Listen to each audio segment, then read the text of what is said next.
ఒక పీటీ వారట మీద మాజీ మంత్రివర్యులు సర్వేపల్లి మాజీ శాసనసభ్యులు మా జిల్లా పార్టీ వైఎస్ఆర్ కాంగ్రెస్ పార్టీ నెల్లూరు జిల్లా అధ్యక్షులు పీటీ వారెంట్ మీద ఈరోజు గూడూరు కోర్టు తీసుకురావడం జరిగింది.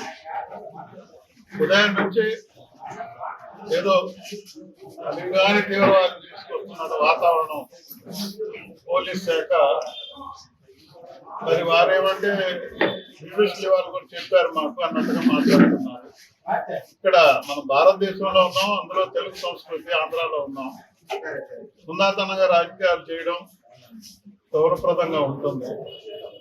బాధాకరమైన విషయం ఏంటంటే నేను ఒక లెజిస్లేచర్ అంటే చట్టాలు చేసే ప్రతినిధిని, చట్టాలు చేసే సభలో ఒక మెంబర్ని, చట్టాలు చేసే మెంబర్కి ఎండలో నిలబెట్టి బ్రిటిష్ పోలీస్ అంటే ఏ విధంగా ఉంటుందో అనేది చూపించారు.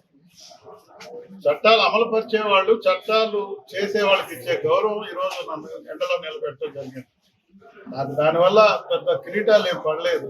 ప్రజాస్వామ్యం చనిపోయిందేమో అనిపించింది నాకు.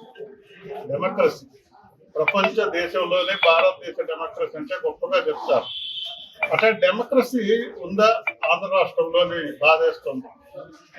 నిన్నగాక మనం చూస్తే దౌర్జన్యంగా నల్లపురెడ్డి ప్రసన్న కుమార్ రెడ్డి గారు సీనియర్ నాయకులు, ప్రజాస్వామ్య వ్యవస్థలో నల్లపురెడ్డి శ్రీనివాసన్ రెడ్డి గారు చిన్న ఓటర్ను కూడా అన్నాన్ని పిలిచి ఒక గొప్ప ప్రజాస్వామ్య వ్యవస్థకి ఇంత మంచి వాతావరణం ఉంది అని నిలబెట్టిన యోధులు ఆయన.